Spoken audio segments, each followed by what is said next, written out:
Anand Ranganathan this evening. Dr. Ranganathan, thank you very much for taking the time out.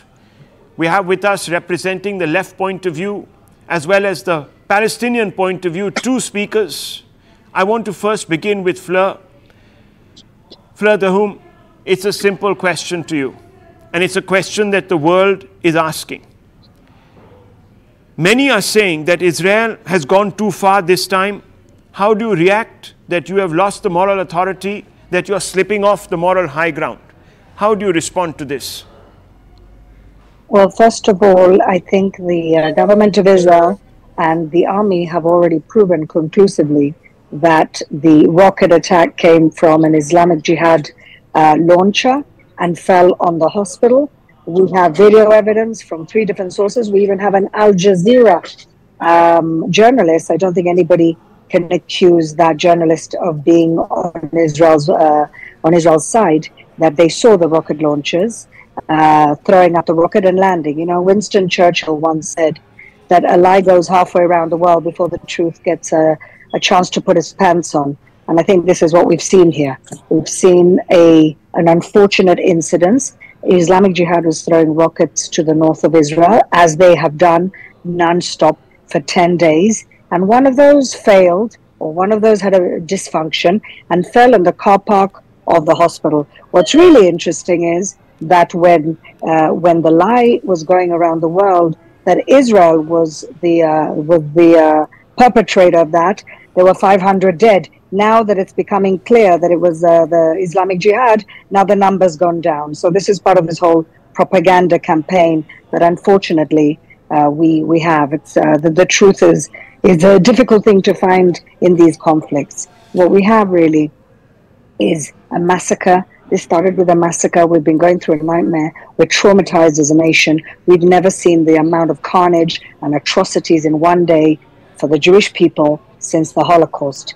And what's really sad is that for the last few months, Israel has given more work permits to Gazans than ever before. We were trying to make steps to make and to ease the lives of the Palestinians who are living under a brutal dictatorship of Hamas. And this is what we get. This is what we get. Okay, let me just quickly ask you a counter question. There's been some controversy over a deleted post by the IDF, one of the IDF spokespeople. And he seemed to suggest that the target was indeed struck by Israeli missiles, but then it was deleted. How do you respond to that? Well, first of all, it took the IDF 2 hours to properly investigate the issue. And from the beginning, I thought it was strange. First of all, Israel does not target hospitals, certainly without making sure that there are no innocents in the hospitals. Warning, we always send warning, we always send flyers so that people can leave the war zones. And secondly, Israel is way more precise about its targets than, the rockets that the Islamic Jihad are throwing that land everywhere. Let me just tell you, they threw a rocket at Jerusalem last week and it landed on a mosque in Abu Ghosh and killed a young Arab man. So that's how unprecise their rockets are, so it's no surprise. Okay, let me get the Palestinian into the conversation. Hamid Khan, you back the Palestinian cause. How do you respond to what the deputy mayor is saying tonight on this channel? Thank you very much. Just to clarify, I'm not Palestinian. I'm a British Pakistani. I'm not Palestinian. But as a strategic expert, I can say 2 things. One, what happened in this hospital incident is very sad. But sadly, we have seen from IDF and from Israeli forces in past as well. They attacked on schools, they attacked on mosques, they attacked on hospitals, they have attacked on elderly homes, they have attacked on media houses. So that is the long-standing history which Israel have, that they have been targeting to the innocent civilians and innocent people. So, that's why all the fingers are pointing out towards Israel. As far as Israel's claim for a misfire, that needs to be investigated, but it doesn't seem like one rocket could do that much damage right, when it is a misfire. On the other hand, 5,000 rockets, as proclaimed by Israel and Hamas, were fired on Israel's territory, and they did not do that much damage or anything. It doesn't make sense to me, to be honest. If I look at the realities and if I try to add 2 plus 2, yes, I mean, there is no doubt that it should have been, it must be investigated. But at this moment, if I look into it on a historical perspective, I am forced to believe that this is another attack from Israel, because they want to keep the world know, or keep the Gaza people know that their hospitals are even unsafe. I mean, hospitals are always safe, even in every war situation, or under the Geneva Convention, and in all the situations. The hospitals or the ambulances are the things which are always considered to be safe. But with this, Israel wants to give a message to the Gaza people that they are not safe. They are in a prison, and prisoners are not safe. That is what I believe, what it looks like. But at the same time, if it is investigated, and if it is being, I cannot rely on an audio call, because we have seen in past so many tampered audio calls, and so many, their resources are not confirmed or authentic. So, I mean, we have to look into on both perspective, and I believe that this is Hamid what Khan, is going on is horrific. Let me ask you, let's not... Massacre must stop. It is a genocide of Palestinian people. It must stop, and the ceasefire is required. Are you being an apologist for the Hamas tonight? I'm asking you a very direct question. I want to open this up further. You say genocide. Hang on, just a minute. You say genocide of Palestinians. Who employs Palestinians in Israel, sir?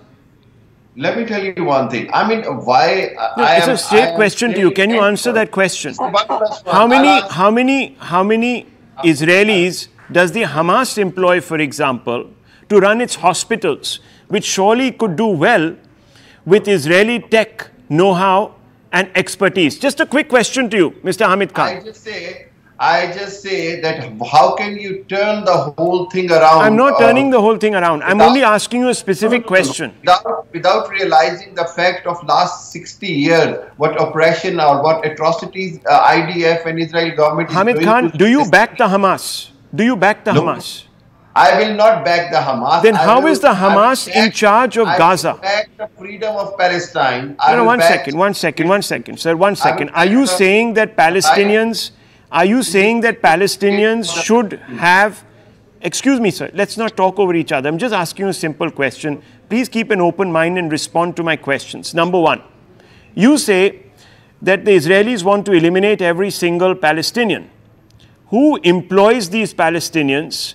Who is allowing them to come across the border and work alongside Israeli families? Does the vice versa happen? Does Hamas employ Israeli experts, irrigationists, as well as doctors to come in and build infrastructure? Excuse me, let me finish my question, sir, since you didn't allow me to, and do answer. Secondly, sir, a very simple, straightforward question, and it's not something that is rocket science. I just want to ask you, do you back the Hamas? And do you believe that an organization that explicitly says in its charter that Israelis should be eliminated, eradicated, at the sword of Islam, should even be elected to run an area as sensitive as Gaza? Two simple questions to you.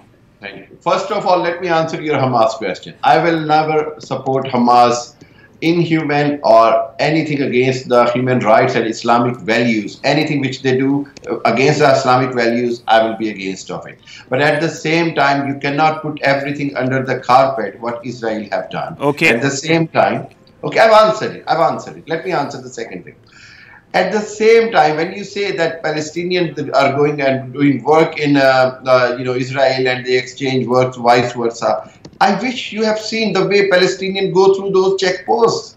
I wish you have seen. What about Palestinians going through Egyptian checkposts? Do they go through the Egyptian checkposts? How many, by the way, sir, let me ask you, how many refugees of Palestine has Pakistan taken in and given refuge to? Pakistan has the world's largest refugees in the world. Answer me this question. How many Palestinians are living in Pakistan under the Aegis? as well. Okay, Pakistan, we don't.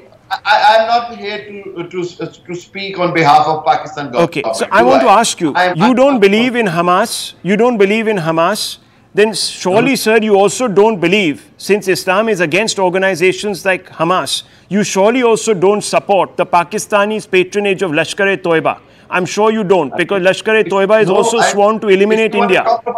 I'm very sorry, Rahul. Okay. If you are deep-tracking the conversation, okay. I don't mind speaking about I'm guilty of that. I would like to speak about RSS Hindutva ideology. I'm guilty of that. I'm guilty of that. Let me open this up further. Lynching to the Muslims, what Modi is doing. If you want to turn the debate in that way, I don't mind to talk about it. Right. I have what you are doing to schedule. I was only asking you, sir. I was only asking you to speak and be consistent about your beliefs. If you morally are opposed to anyone that is abusing Islam in the way that the Hamas does, then I was expecting you to take. But fine, I buy your argument. Let's not go there. Let me bring in Dr. Ranganathan. Excuse me, 1 minute, sir. Just 1 minute. Let me bring in Dr. Ranganathan.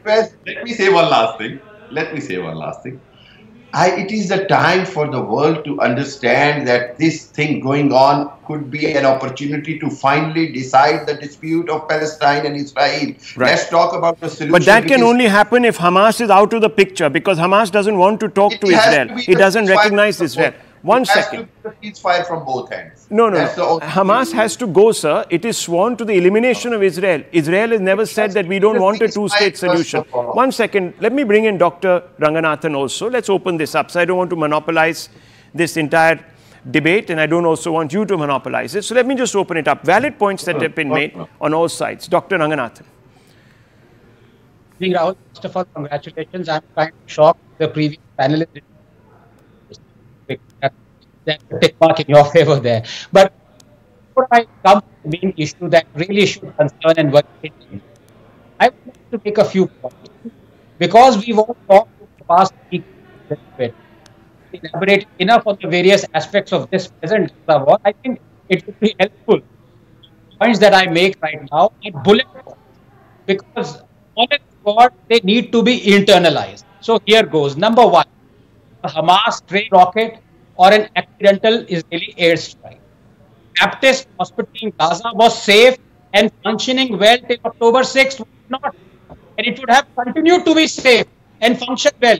Beyond that, had Hamas not murdered 1,427 innocent Jews on October 7th and brought on this war? So let me be clear. Hamas alone is responsible for the hospital tragedy. 2.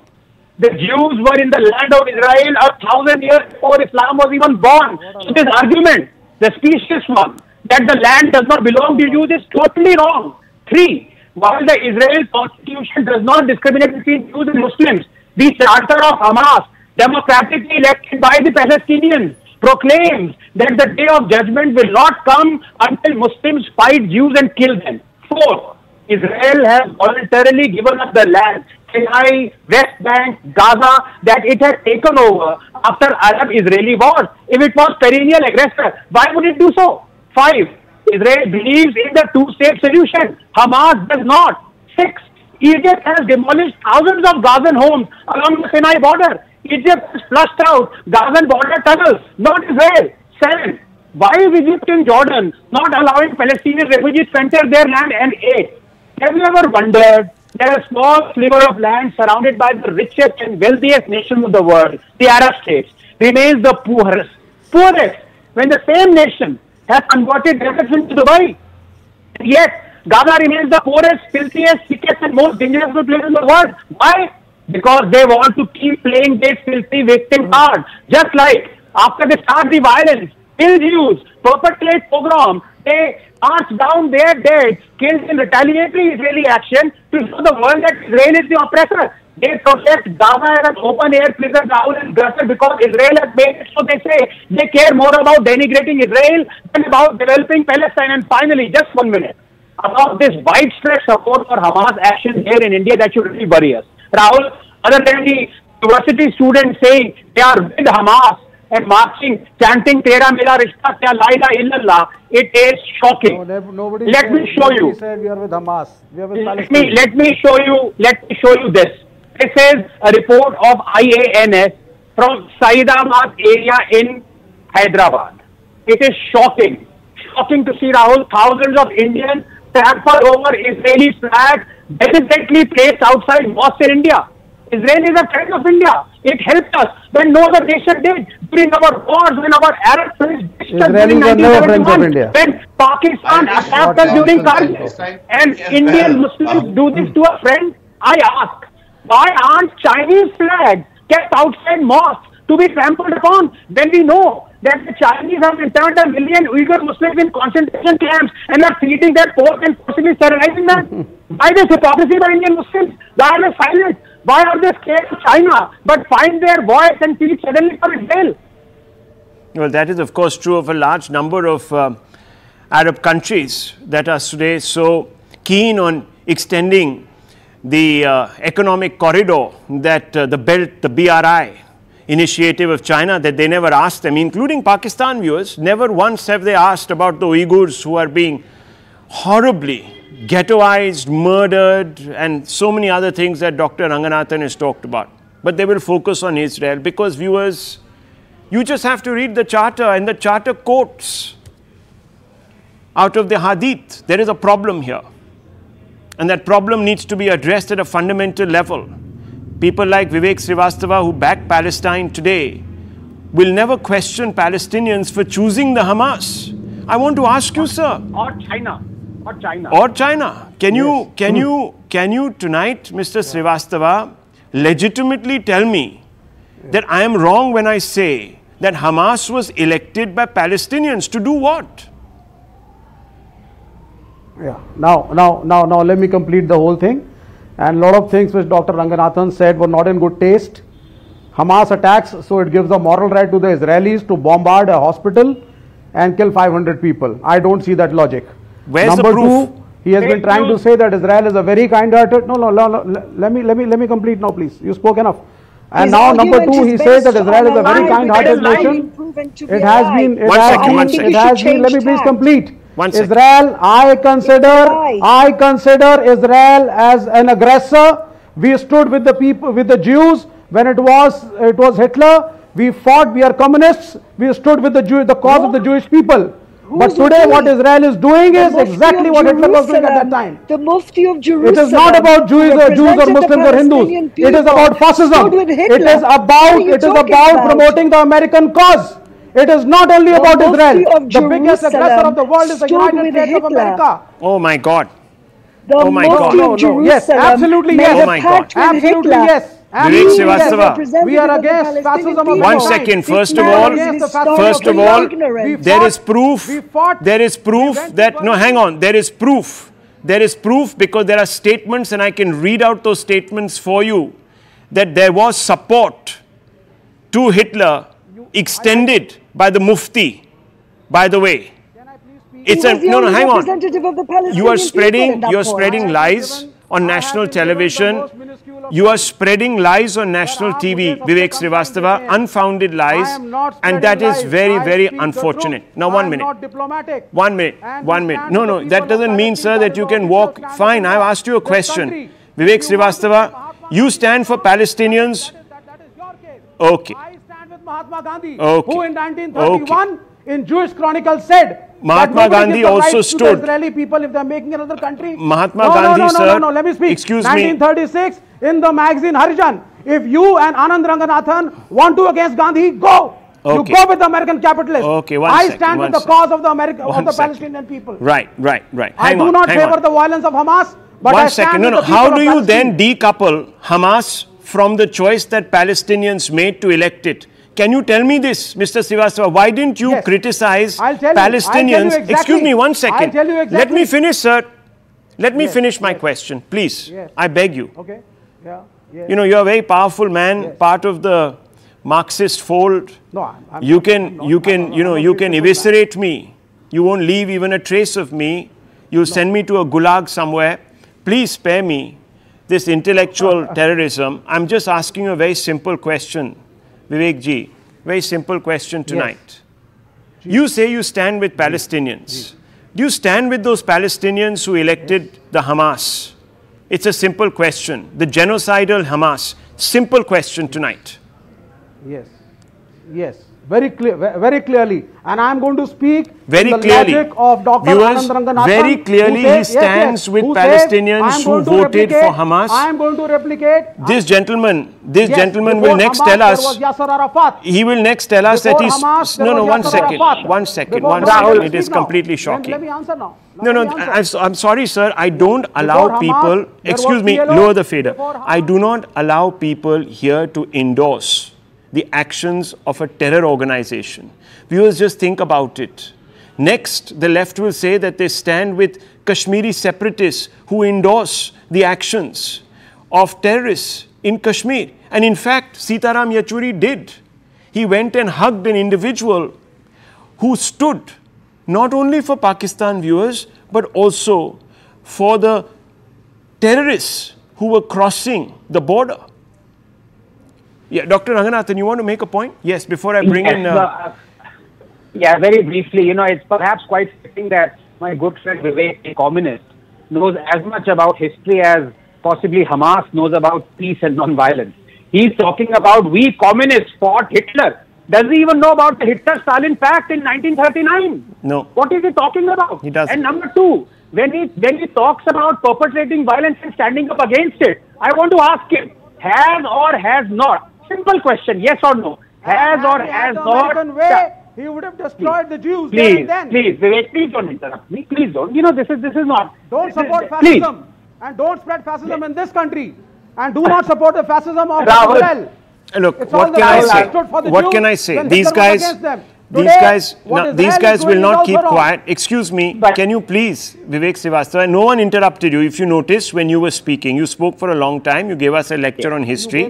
No one. You gave me the least time. You gave me the least time. So you had the most time. Please. Okay. Please, Vivek. Please, we belong to the same institution. We've been, please, let's have some respect for each other. I have tremendous respect for communists. Yes, I do. Now, it's a simple yes or no question for you. When you say you stand up for Muslims that are being persecuted and prosecuted everywhere around the world, I want to ask you, do you stand up for 1.5 million Muslims who have been interned in concentration camps in China? Do you condemn China, yes or no? Just let's say, answer it. Yes or no? It's the only question. It's the only question you ask me debate after debate, and the only answer I give you debate after debate is that had it been so, the other Muslim countries, including Pakistan and Muslim organizations across the globe, would not be working with China. It's an American propaganda story. We don't buy American propaganda. You want to buy it, you buy it. Okay, you can buy Pakistani propaganda tonight. America is an aggressor. Let me open. America is an aggressive nation. Let me open up to Professor. One second, please. Let's just be a little calm. Let's not get carried away. Professor Ladwig joins us. Professor Ladwig, look, we're talking about tonight choices that have been made, choices that are coming back to haunt those that have exercised them. There is one side that says that, look, the choice that Israel has made to carpet bomb Gaza, to eliminate Hamas, will lead to collateral damage, which will result in the kind of tragedies that we're seeing. Others are saying that choices that have been made by people in Gaza themselves by sticking to Hamas and others have brought on this, and therefore there are no victims here. How do you respond? I think we have to reject the latter point of view. Under international humanitarian law, deliberately or negligently targeting civilians, and I'm not suggesting that that's what's going on, I'm just speaking in the abstract, is illegal and wrong.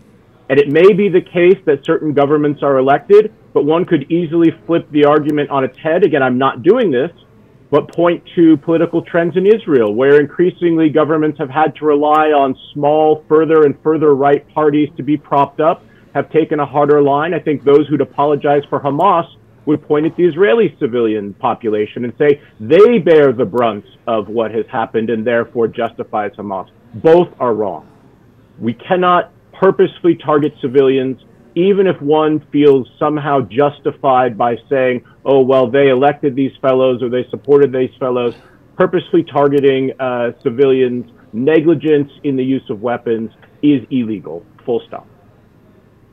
Okay. Professor, let me also ask you this. At this moment, there is no proof to suggest what happened there. We've got the Israeli claim, and we've got, of course, a counter-claim. The Israelis have gone to great lengths to show us all sorts of radar trajectories of missiles, etc., etc. We have an Al Jazeera journalist who's come out and sort of testified to the fact that this was a stray Hamas or a jihadi missile, so to speak. We don't know. I'm not going into that. I'm only asking a very specific question. And this question, I think, needs to be posed today. We're at a crossroads. Who holds the keys to the solution? Some people are saying that the removal, the exit, now whether it's by force or by moral decree of Hamas, will perhaps be the one important turning point that could lead to a solution. Do you agree with this? Is Hamas the real problem, the root cause? I would agree with that if the removal of Hamas is in large part the result of a rejection of their ideology and a rejection of their methods by the people who elected them in the first place. We have countless examples of civil wars in which one side was suppressed or defeated, but the fundamental ideology or the fundamental belief was not wiped out, and the conflict reared its head again. So I think if you're talking about simply getting rid of the organization militarily, without getting rid of the popular belief in its particular worldview, that's going to be a lot tougher to have a stable outcome than one in which there is a large-scale rejection of those means, methods, and views of Israel. So, Professor, let me ask you then, what kind of mindset would elect a terror group sworn to the annihilation of Israel and Jews altogether? I find that difficult to fathom, so I can't enlighten you on that, I'm afraid. Difficult to fathom because it's so absolutely grotesque, or because it is tragic? Both, but more the former. Because it is grotesque.